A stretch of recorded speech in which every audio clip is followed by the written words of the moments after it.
Hello everyone, Atul this side. So आज हम discuss करेंगे थर्मोडायनामिक प्रॉपर्टीज़ के बारे में, जिसमें हम बात करेंगे जो हमारे पास थर्मोडायनामिक प्रॉपर्टीज़ है बेटा इन केमिस्ट्री में। ये डिवाइडेशन होती हैं extensive property as well as intensive property. तो सबसे पहले बात करते हैं कि हमारे पास एक्सटेंसिव प्रॉपर्टीज़ कौन सी होती हैं। So extensive properties, the property of which the property of system which depends upon the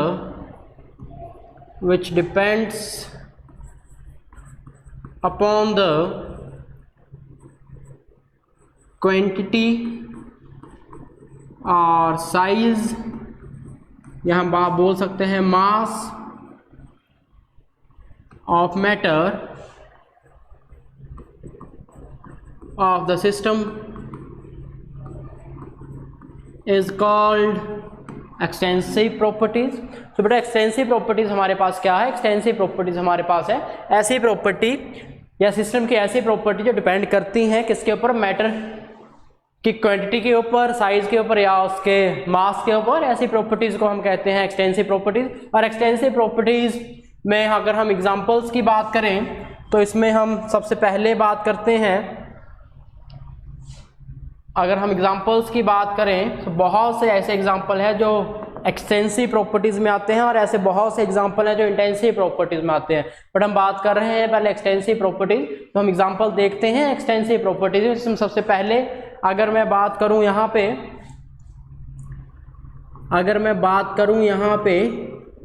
wait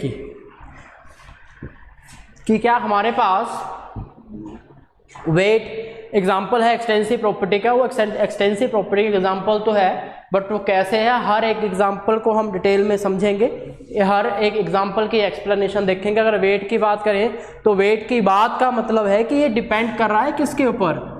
अगर थोड़ा साइंटिफिकली ना जाते हुए हम सोचें तो वेट किसके ऊपर डिपेंड्स कर रहा है? Weight depends upon mass. So ऐसे सब्सटेंस बेटा जो मास डिपेंडेंट रहने वाले हैं, सब्सटेंस मास डिपेंडेंट रहने वाले हैं, हम यहां पे बोल सकते हैं ऐसे सब्सटेंस जो डिपेंडेंट रहने वाले हैं किसके ऊपर? मास के ऊपर, साइज के ऊपर या क्वांटिटी ऑफ मैटर के ऊपर। So the another example is, अगर मैं वेट के बाद अगर मैं किसी और एग्जांपल की बात करूं तो नेक्स्ट एग्जांपल इज, अगर हम बात करें काइनेटिक एनर्जी की। So kinetic energy is also example extensive property, क्योंकि हम पढ़ते हैं kinetic energy is equal to the half mv²। और अगर हाफ mv² आ रहा है तो m का मतलब यहाँ भी मेरे पास मास की बात हो रही है, मास मुझे दिख रहा है, तो हम बोल सकते हैं काइनेटिक एनर्जी भी क्या है हमारे पास? एक एक्सटेंसिव प्रॉपर्टी है। हम फिजिक्स में एक और एनर्जी पढ़ते हैं जिसका नाम है potential energy. So potential energy is mgh। तो अगर mgh की बात करें, यहाँ भी मास की बात हो रही है बेटा, और अगर मास की बात हो रही है तो हम कह सकते हैं कि यहाँ पे जो हमारे पास पोटेंशियल एनर्जी है ये भी एक एग्जांपल है। और वो किसका एग्जांपल है? वो है एक्सटेंसिव प्रॉपर्टीज का। आफ्टर पोटेंशियल एनर्जी हम बात करेंगे यहाँ पे वॉल्यूम की। अगर हम बात करें बेटा वॉल्यूम की तो volume is also example of extensive property. क्यों? क्योंकि अगर मेरे पास एक जगह 50 लीटर वाटर है और दूसरी जगह मेरे पास 100 लीटर वाटर है, तो दोनों जगह क्या, अगर वॉल्यूम ज़्यादा है तो उसका मास भी क्या होगा? ज़्यादा होगा। वो एक जगह एक बेकड़ में जो 100 लीटर वाला है वो ज़्यादा जगह घेरेगा और जो 50 लीटर वाला है वो कम घेरेगा। अगर मास की बात करें तो दोनों का मास भी डिफरेंट है। तो बोलने का मतलब कि जो वॉल्यूम है ये डिपेंड कर रहा है किसके ऊपर? मास के ऊपर। तो हम बोल सकते हैं कि volume is also extensive property. So after kinetic energy, after weight, after potential energy, after volume, length की बात अगर हम करें, अगर हम मास की बात करें तो ये सारे के सारे बेटा हमारे पास क्या है? एक्सटेंसिव प्रॉपर्टीज हैं। अब सर क्या इतनी ही एक्सटेंसिव प्रॉपर्टीज आती हैं जितने भी हमने एग्जांपल किए हैं? नहीं सर। तो हम यहाँ पे देखेंगे जितने भी हमारे पास बेटा, फॉर एग्जांपल अगर मैं यहाँ पे बात करता हूँ किसकी, एंथैल्पी की, या फिर मैं बात करता हूँ यहाँ पे एंट्रोपी की, या फिर मैं बात करता हूँ यहाँ पे enthalpy, entropy and Gibbs free energy.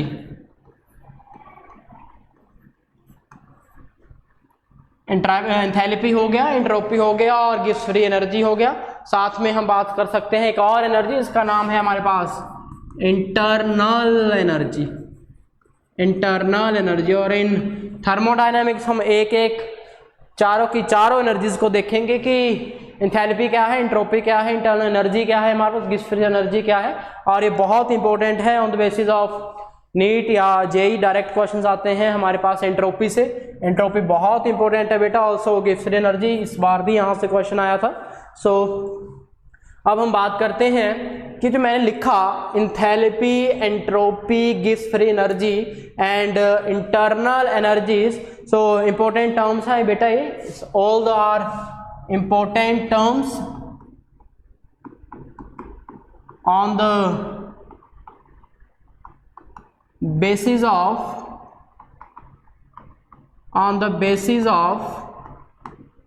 thermodynamics।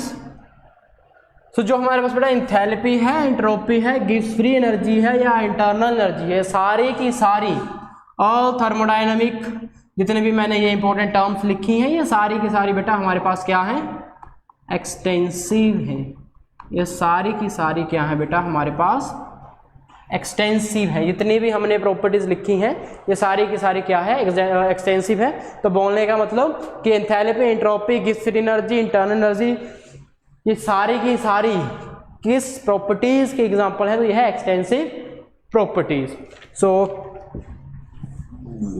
इसी में हम बात कर सकते हैं मोल की। मोल हमें पता है क्या है, गिवन वेट ओवर मोलर मास। बात तो वहां भी बेटा मास की है, ठीक है। मोल जब भी कैलकुलेट करते हैं हम क्या बोलते हैं, बेसिक कंसेप्ट केमिस्ट्री में हमने पढ़ा था कि given weight over molar weight या given mass over molar mass, वहां भी बात तो मास की है, तो मोल भी हम किसमें इंक्लूड करेंगे, एक्सटेंसिव में इंक्लूड करेंगे। आफ्टर मोल की बात अगर हम बात करें तो another term is heat capacity. Heat capacity is also example of extensive property. तो ये सारे के सारे बेटा एग्जांपल जितने भी मैंने लिखे हैं, सारे के सारे एग्जांपल हैं किसके, एक्सटेंसिव प्रॉपर्टीज के। अब हम बात करते हैं कि हमारे पास इंटेंसिव प्रॉपर्टीज क्या होती हैं। अगर एक्सटेंसिव प्रॉपर्टीज बेटा मास, क्वांटिटी ऑफ मैटर या साइज के ऊपर डिपेंड कर रही हैं, तो जो इंटेंसिव होगी वो इन सब के ऊपर डिपेंड नहीं करेंगी। तो अगर हम बात करें इंटेंसिव प्रॉपर्टीज की, अगर मैं यहाँ पे बात करूँ इंटेंसिव प्रॉपर्टीज, इंटेंसिव प्रॉपर्टीज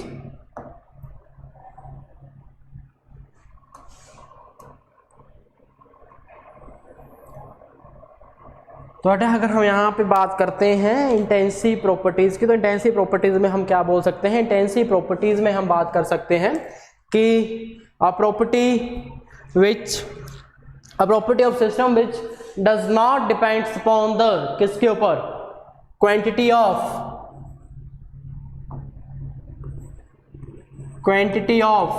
या quantity or size of the matter या mass, ठीक है। सो ऐसी प्रॉपर्टी जो डिपेंड नहीं करती किसके ऊपर, क्वांटिटी या साइज या मास ऑफ द मैटर के ऊपर, उसको हम नाम देते हैं बेटा इंटेंसिव प्रॉपर्टी। सिस्टम की ऐसी प्रॉपर्टी जो इन सब के ऊपर डिपेंड नहीं करेंगी, सो इंडिपेंडेंट होगी बेसिकली, उनको हम नाम देंगे इंटेंसिव प्रॉपर्टी का। जैसे हमने एग्जांपल देखे एक्सटेंसिव के, वैसे हम एक एक एग्जांपल देखते हैं अब इंटेंसिव का, जिसमें सबसे पहले बेटा बात आती है, सबसे first one the example is melting point. So melting point का मास है, कोई लेना देना नहीं है। फॉर एग्जांपल मैंने कोई शुगर ली या सॉल्ट लिया, कुछ भी लिया, चलो सोल्ट की बात करते हैं। अगर मैंने NaCl की बात ली, यहाँ पे मैंने 1 kg NaCl लिया बेटा, और इसका जो मेल्टिंग पॉइंट रखा मैंने वो 1500 केल्विन की बात की है।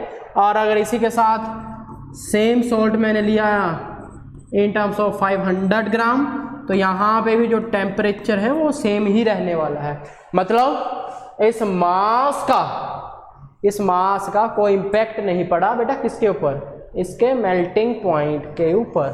सो this is the first example of intensive property. Melting point के बाद बेटा हम बात करेंगे किसकी, बॉइलिंग पॉइंट की। और अगर बॉइलिंग पॉइंट की अगर हम बात करें, सो चाहे आप 50 लीटर पानी लीजिए, चाहे आप 20 लीटर पानी लीजिए, अगर आपने boiling point of water 100 degree Celsius रख दिया फॉर 50 लीटर के लिए, तो वही टेम्परेचर रहने वाला है 40 लीटर के लिए। तो यहाँ पे भी बेटा क्या टेम्परेचर में कोई इम्पैक्ट नहीं पड़ा, तो हम बोल सकते हैं ये भी एग्जांपल है किसका, इंटेंसिव प्रॉपर्टीज का। ठीक है बेटा। So after that temperature. So temperature is also intensive property, क्योंकि अगर at room temperature 25 degree Celsius की हम बात करें, तो चाहे 10 बच्चे बैठे हों चाहे 15 बच्चे बैठे हों, तो वो टेम्परेचर वो क्या है आपके पास, रूम टेम्परेचर सेम ही रहने वाला है बेटा। तो temperature is also example of intensive property. After temperature हम बात कर सकते हैं विस्कोसिटी की। तो विस्कोसिटी भी हमारे पास एग्जाम्पल है किसका, इंटेंसिव प्रॉपर्टी का। क्योंकि अगर विस्कोसिटी की बात करें, इसको हम कंपेयर करते हैं बेटा शहद के साथ। बोलने का मतलब है कोई मेरे पास कंटेनर है और जिसको हम जार कहते हैं, उस पर 250 ml ऑफ शहद है, हनी है मेरे पास एक कंटेनर में इतना। और वहीं पे अगर मैं बात करूं किसी दूसरे कंटेनर की, तो उसी कंटेनर में मेरे पास 500 ग्राम या ml शहद प्रेजेंट है। बोलने का मतलब क्या है, विस्कोसिटी का बोलने का मतलब क्या है कि अगर मैं उसको उल्टा करता हूं तो वो सेम विस्कोसिटी के साथ गिरेगा, मतलब सेम गाढ़ेपन के साथ नीचे फ्लो करता हुआ जाएगा। ऐसा नहीं है कि जिसमें शहद ज़्यादा है उसमें अगर 250 ml का मैंने कोई कंटेनर लिया है और एक जगह मैंने 50 ml का कंटेनर लिया है, तो उसमें जो शहद होगा दोनों में, ऐसा नहीं है कि कंटेनर अगर अलग अलग साइज़ के हैं तो शहद की जो विस्कोसिटी है या उसका जो गिरने का गाढ़ेपन है वो अलग अलग होगा, वो बेटा सेम ही होगा। सो हम बोल सकते हैं कि उसका कंटेनर के साइज़ का भी कोई इम्पैक्ट नहीं पड़ रहा। So viscosity is also intensive property. And the next one is refractive index. Index. जितने भी एग्जांपल मैं बता रहा हूँ एक एक को एक्सप्लेन कर रहा हूँ। रिफ्रैक्टिव इंडेक्स भी हमारे पास इंटेंसिव प्रॉपर्टी शो करता है। What is refractive index? तो चाहे मेरे पास बेटा बड़ा गिलास है चाहे छोटा गिलास है, उनका जो रिफ्रैक्टिव इंडेक्स है वो सेम रहता है। और रिफ्रैक्टिव इंडेक्स है क्या, एक रेशो होती है speed of light in medium, वो इसको हम रिलेट करते हैं to its speed in vacuum. So refractive index is also intensive property. After refractive index, the next example is surface tension. So surface tension is also example of intensive property. Surface tension का मतलब क्या है? Surface tension हमारे पास बेटा basically है क्या? अगर surface tension की मैं बात करूँ यहाँ पे, तो surface tension होता है हमारे पास it is tendency of liquid surface। अगर उसको श्रिंक हम करें तो मिनिमम सरफेस एरिया कितना पॉसिबल है, तो वो हमारे पास क्या है बेटा, सरफेस टेंशन। तो surface tension is also intensive property. चाहे वाटर जग में है चाहे वाटर बकेट में है, ठीक है, उनका जो सरफेस टेंशन है वो सेम रहने वाला है ना। सो ये एग्जाम्पल से कुछ हमारे पास इंटेंसिव प्रॉपर्टीज़ के। अब कुछ ऐसे एग्जाम्पल हम लिखते हैं और उनको हम देखते हैं कि वो किसके एग्जाम्पल हो सकते हैं, एक्सटेंसिव के हो सकते हैं या फिर इंटेंसिव के हो सकते हैं। जिसमें हम बात करते हैं सबसे पहले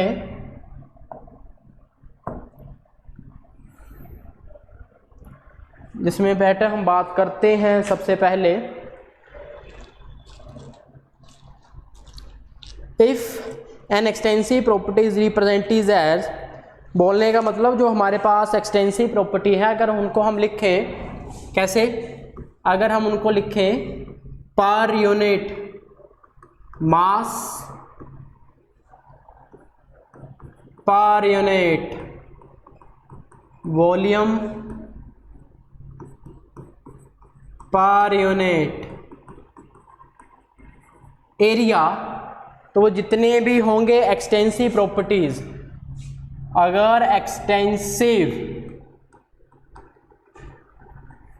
प्रॉपर्टीज को बेटा हम इन टर्म्स लिखें, इस तरह से लिखें, तो ये एक्सटेंसिव प्रॉपर्टी कन्वर्ट हो जाएंगी, इसको हम क्या बोलेंगे, these are intensive properties, these are intensive properties. I hope you understand. For example, हम बात कर रहे थे, एक एग्जाम्पल हमने लिया था, वो क्या था, वो एग्जाम्पल था बेटा हमारे पास specific heat. So specific heat को हमने कहा कि एग्जाम्पल है किसका, ये एग्जाम्पल है हमारे पास एक्सटेंसिव प्रॉपर्टी का। क्लियर। और इसी एक्सटेंसिव प्रॉपर्टी को अगर मैं स्पेसिफिक हीट या स्पेसिफिक हीट नहीं, the example is heat capacity, the example is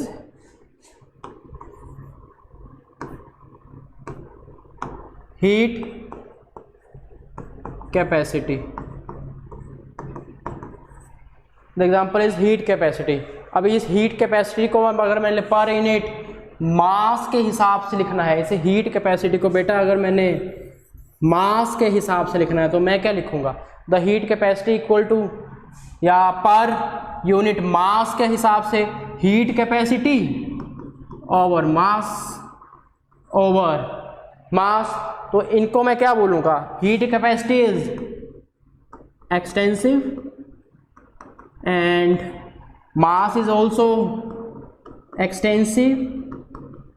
तो बेटा हमेशा याद रखना, ratio of extensive is equal to intensive is equal to intensive, ratio of extensive is equal to intensive। अगर दो एक्सटेंसिव प्रॉपर्टीज की रेशियो बन रही है तो मतलब वो जो प्रॉपर्टी, वो एग्जांपल है वो किसका है, वो है इंटेंसिव प्रॉपर्टी का, उसको हम बोलेंगे molar heat capacity. Heat capacity को अब हम क्या बोलेंगे, मोलर। अगर पर मोल के हिसाब से है, ठीक है, पर यूनिट मास है, वो मोल है या वॉल्यूम है, एरिया की जगह आप यहाँ पे लिख लीजिए इसको मोल। अगर मोल है तो हम बोलेंगे मोलर हीट कैपेसिटी। यहाँ पे हम इसको नाम देंगे किसका, मोलर हीट कैपेसिटी का।